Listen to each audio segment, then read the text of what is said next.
Bung Rocky, Ya, apa yang dialami oleh Habib Rizik, apa yang dialami oleh Habib Rizik, satu sisi merupakan pukulan terhadap ulama yang berani menyuarakan sesuatu. Apakah yang dialaminya itu bisa membungkam semua orang untuk berkata?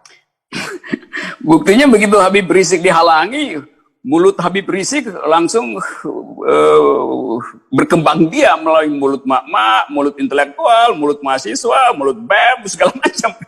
Jadi percuma, karena kalau seseorang penguasa ingin membungkam mulut seseorang, maka si penguasa harus punya surplus moral untuk memperlihatkan bahwa dia lebih bermoral, dia lebih mengetahui keadaan, baru orang percaya. Kan Habib Rizik dibungkam karena soal moral sebetulnya. Loh, itu urusan privat Habib Rizik. Jadi kalau Habib Rizik mengkritik kekuasaan lalu dihubungkan bahwa dia punya defect di dalam kehidupan pribadi, itu kan curang kan, itu kan tidak fair. Sama seperti kalau saya misalnya mengkritik kekuasaan, atau Said Didu mengkritik kekuasaan, siapa lagi mengkritik kekuasaan, lalu dipersoalkan oleh buzzer, dia ini begini.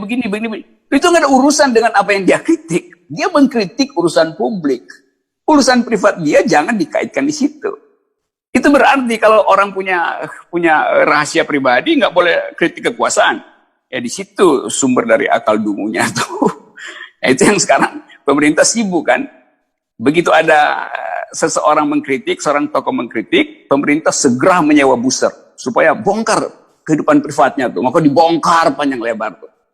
Nah, kenapa buzzer bisa membongkar itu? Karena buzzer-buzzer yang dipiara negara ini itu banyak yang mantan wartawan. Wartawan dungu butuh uang jadi buzzer.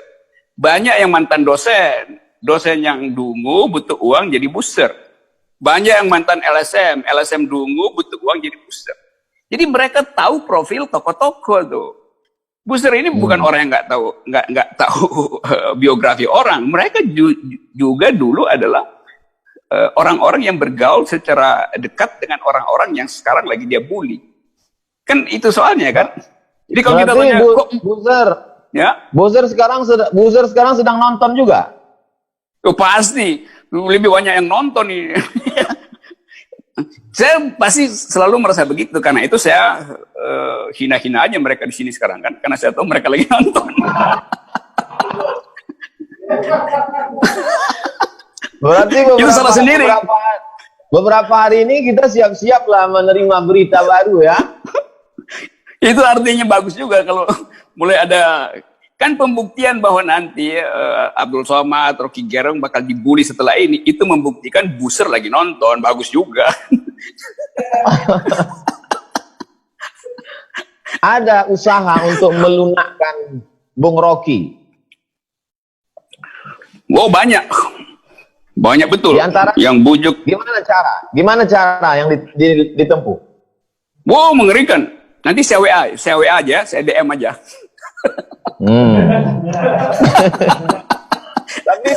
Tapi kalau DM nanti buzzer penasaran. Ya buzzer udah ngerti lah kalau saya kasih sinyal DM, berarti besok itu dia akan berupaya untuk nyusup, menghack ke nomor WA Ustadz Somad itu, atau nomor saya. Itu udah standar prosedur. Wong WA BEM aja bisa dia masukin dan diambil alih, gimana? Twitter saya kan dirampas sama buzzer, sama juga kan. Dan buzzer senang bahwa saya nggak punya Twitter. Dia lupa bahwa dengan nggak ada Twitter dia nggak bisa bully saya. Sementara saya bisa bully mereka melalui forum semacam ini kan. Itulah. Iya. Itulah dungunya mereka ya, Bung Rod. Apa itu istilahnya? Mungkin apa sebetulnya dosa besar? Apa sebetulnya dosa besar Habib Rizik sehingga dihabisi buzzer? Loh, Habib Rizik itu nggak ada dosa politik.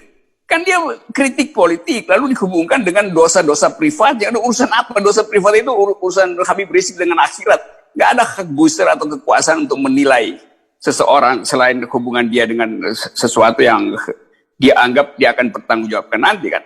Tapi orang menganggap bahwa itu adalah kriminal segala macam itu. Sehingga seluruh dunia bahkan dikirimi notifikasi Interpol untuk untuk soal yang ajaib gitu kan. Jadi biasa aja kan Habib Rizik mengkritik. Tapi tentu kita tahu Habib Rizik di belakangnya ada gerbong yang bersiap-siap untuk menjadi oposisi. Jadi dihalangi justru karena Habib Rizik punya gerbong itu. Saya untung nggak punya gerbong, tapi yang nggak punya gerbong seperti saya pun dihalangi. Apalagi yang punya gerbong kayak Habib Rizik. Tetap Habib Rizik adalah tokoh politik yang punya potensi untuk menghasilkan pikiran alternatif terhadap penyelenggaraan negara ya. Itu hal yang justru mesti dirawat lah sebagai loyal opposition. Karena Habib Rizik nggak angkat senjata untuk menjatuhkan pemerintah. Ya. Apa bahayanya bagi kekuasaan, Bung Rocky? Kekuasaan yang paling dungu itu kekuasaan yang anti pikiran. Saya setiap hari cuma mengucapkan pikiran. Abdul Somad mengucapkan pikiran, Habib Rizik mengucapkan pikiran, Said Didu mengucapkan pikiran, si Ronald Buton mengucapkan pikiran. Nah, kekuasaan yang takut pada pikiran itu kekuasaan yang nggak punya pikiran. Padahal demokrasi itu adalah pemerintahan akal melalui pemerintahan rakyat. Demokrasi itu mengandalkan argumen. Nah, pemerintah itu sensitif terhadap argumen justru. Pemerintah balas dengan sentimen. Loh, kalau kita mau berdebat, kita pasang argumen secara setara. Jangan saya pakai argumen, yang sana pakai sentimen. Lalu mulai mengeksploitasi keburukan-keburukan orang yang tidak argumentatif. Begitulah watak kekuasaan sekarang semacam itu. Anti argumen, tapi doyan dengan sentimen. Itu ajaib. Kalau Bung Rocky jadi presiden, apa yang Bung Rocky lakukan terhadap pengkritik Bung Rocky? Hari pertama saya beliin empek-empek mereka supaya ya supaya protein otaknya tinggi. Empek-empek kan protein otaknya tinggi, itu aja. Jadi saya akan bujur-bujur itu setiap hari saya kirimin empek-empek itu supaya Gojek ada kerjaan di masa pandemi. Ya udah, ini ada sembako empek-empek dari Presiden Rocky Gerung begitu untuk para bujer. Lalu dikasih gambar presiden. Tapi saya nggak pakai logo istana, saya pakai logo emak-emak. Itu. Bung Rocky kan akademisi filsafat UI. Apa mungkin setelah populernya Bung Rocky, banyak anak-anak muda kita ingin kursus akal sehat melalui filsafat. Apa sih filsafat itu, Bung Rocky? Filsafat itu dimaksudkan dari awal untuk beroposisi dengan kekuasaan. Filsafat dilahirkan justru untuk menghalangi kekuasaan jadi absolut. Sejarah filsafat Barat begitu, sejarah filsafat India juga begitu. Dalam versi Mahabharata, sejarah filsafat Islam juga begitu. Jadi kita mau agar supaya ada elemen kritis di dalam kehidupan akademis kita. Tetapi kalau kita lihat sekarang, kita lihat universitas besar, UGM, mahasiswanya dikontrol oleh rektor. Rektornya ketakutan mahasiswa bikin aktivitas berpikir yang ada basis filosofinya.